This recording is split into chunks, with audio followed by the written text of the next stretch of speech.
Students, welcome to study chemistry with রাখি দত্ত।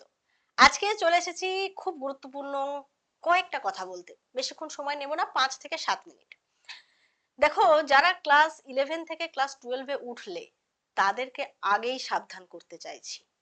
কারণ প্রথম থেকেই যদি এই সাবধানটা নিজে না হও, সচেতন যদি না হও, তাহলে 12-এর পরীক্ষাগুলো দিয়ে, বিশেষত প্রথম সেমিস্টারটাকে তো লোকজন পাত্তাই দেয় না।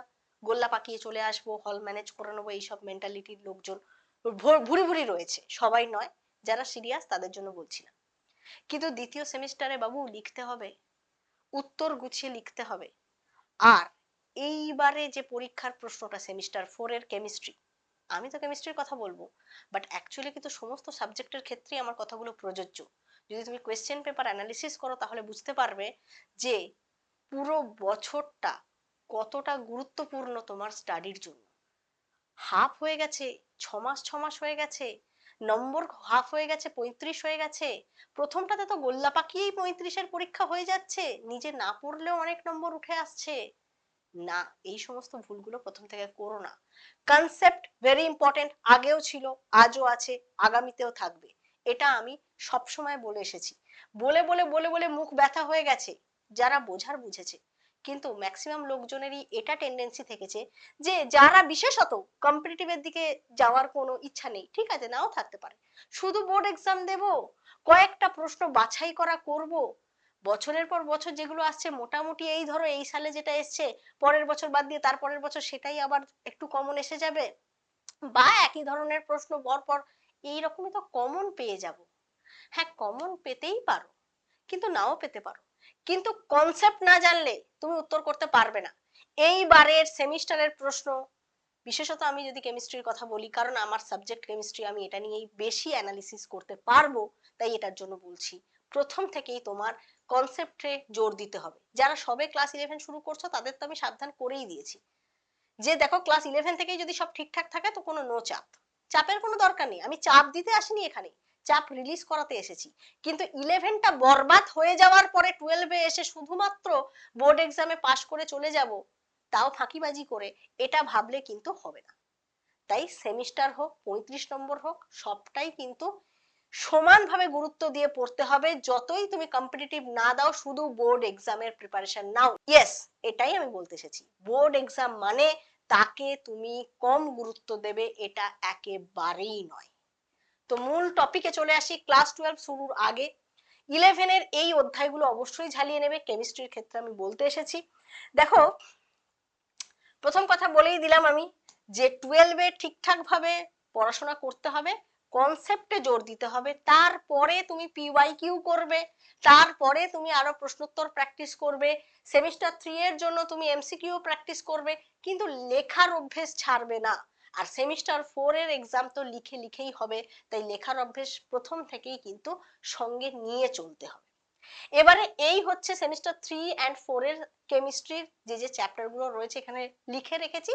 যে সিলেবাস তোমাদের কাছে অলরেডি রয়েছে, তোমরা চাইলে ডাউনলোড করে রাখবে বা প্রিন্ট আউট নিয়ে রাখবে। কারোর কাছে প্রিন্ট আউট থাকলে জেরক্স করে রাখবে। যে কোনো পরীক্ষার সিলেবাস নিজেদের কাছে রাখাটা দরকারি। আর সব থেকে বড় কথা, 11-এরটা আছে মানে তার সাথে তো 12-এরটা তোমাদের একসাথেই রয়েছে পিডিএফ এ।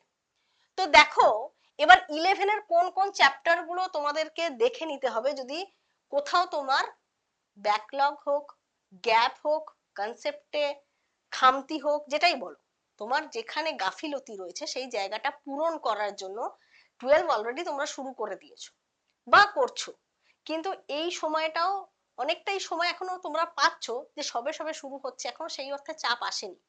তো সেই জন্য আমি বলবো এই টাইমটাতে তোমরা 11-এর কিছু চ্যাপ্টার আগেই ঝালিয়ে নাও। যাদের ভালো তৈরি তারা জাস্ট একবারটি রিভিশন করে নাও। যাদের এখানে গাফিলতি রয়েছে, এখানে খামতি রয়েছে, তারা ভালো করে এই জায়গাগুলো দেখে নাও। অবশ্যই করে পরমাণুর গঠন, পর্যায় সারণী এবং রাসায়নিক বন্ধন, এই 3টে চ্যাপ্টার পিলার অফ কেমিস্ট্রি সবসময় বলি, এই 3টে চ্যাপ্টারকে ভালো করে রিভিশন করে নেবে। পরমাণুর গঠন একদম বেসিক জায়গা, এখান থেকে আমরা ইলেকট্রন বিন্যাস লেখা থেকে আরম্ভ করে সমস্ত কিছু শিখে থাকি। পর্যায় সারণীটা অবশ্যই করে ভালো করে রিভিশন করবে, যাতে করে 11-এও তোমরা পি ব্লক পড়েছো, এস ব্লক, ব্লক কেমিস্ট্রি তোমরা পড়েছো, ঠিক আছে। এবং পর্যায় সারণী থেকে আরো আমাদের ইম্পর্টেন্ট জায়গা, আমরা ব্লক কেমিস্ট্রির বাকি পোর্শনটাও তো 12 এ পড়বো। 12 এর সেমিস্টার 3 তেই রয়েছে আমাদের গ্রুপ 13 14 আমরা পড়ে এসেছি 11 এ, এবং 15 16 17 18 পি ব্লক রয়েছে, D and F block semester 4 এ রয়েছে। সুতরাং ব্লক কেমিস্ট্রির বাকি পোর্শনটা ভালো করে তৈরি করতে হবে। এবার ধরো পর্যায় সারণীতে কিছু বেসিক কনসেপ্ট আমরা শিখি। আবরণী ক্ষমতা বলতে কি বোঝায়, ভেদন ক্ষমতা বলতে কি বোঝায়, পুরো পিরিয়ডিক টেবিলে কিভাবে এলিমেন্টস গুলোকে অ্যারেঞ্জ করা হয়েছে, তাদের সাধারণভাবে জেনারেল ট্রেন্ড, বিভিন্ন ধর্ম কিভাবে চেঞ্জ হচ্ছে, কোথায় কিরকম ব্যতিক্রম দেখা যায়, অল্প অল্প কিছু শিখি। তো পর্যায় সারণীটা ভালো করে আরেকবার রিভাইজ করলে আমাদের 12 এ পি ব্লকের বাকি যে গ্রুপগুলো রয়েছে, ডি অ্যান্ড এফ ব্লক, সেগুলো বুঝতে সুবিধা হবে। এরপরে বলবো রাসায়নিক বন্ধন। এটা তো সব সময় ইম্পর্টেন্ট, পরীক্ষায় কোয়েশ্চেন আনসার পারপাসে বলো কিংবা কনসেপ্টের দিক থেকে তোমার বাকি কেমিস্ট্রিকে বুঝতে যেখানেই তুমি যাও এটাকে লাগবে। হাইব্রিডাইজেশন থেকে আরম্ভ করে কি করে হাইব্রিড অরবিটাল তৈরি হচ্ছে, কি করে ওভারল্যাপ হয়ে সিগমা বন্ড পাই বন্ড তৈরি হচ্ছে, সমস্ত কিছু আমরা এখান থেকে পাই।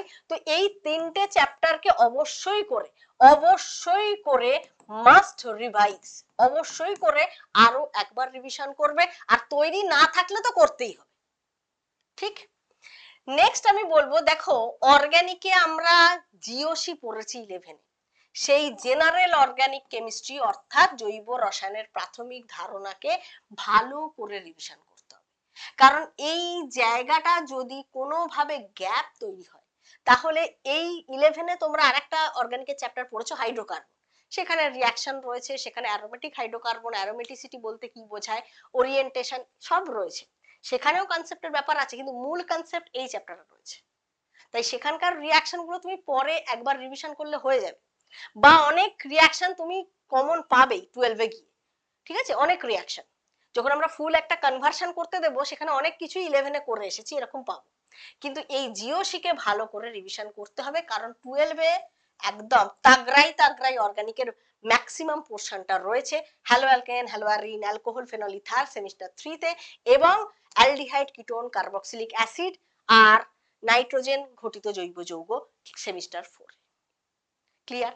এবার বাকি যেগুলো রয়েছে, ধরো এখানে লিকুইড স্টেট রয়েছে, ইলেকট্রোকেমিস্ট্রি, কেমিক্যাল কাইনেটিক্স, ফিজিক্যাল কেমিস্ট্রির যে জিনিসগুলো তোমার কাছে সময় থাকলে তুমি গ্যাসের সূত্র, সেগুলো গ্রাফগুলো একবার দেখতে পারো।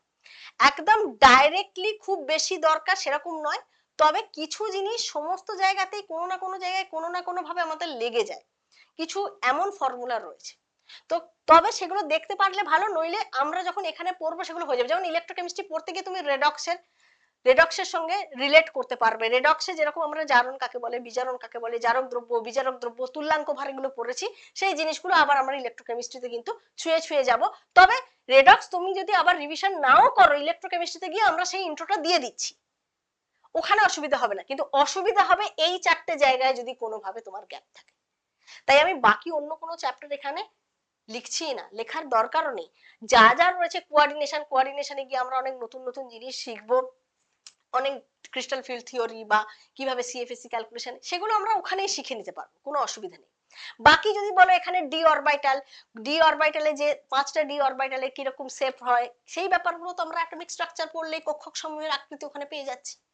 সেই জন্য বলছি যা কিছু ক্লাস 12 এর রয়েছে কেমিস্ট্রিতে, সেগুলো দারুণ ভাবে তৈরি তো হবেই, কিন্তু তার বেস ঠিক করার জন্য 11 এর এই চারটে জায়গা তুমি ভালো করে ঝালিয়ে নাও।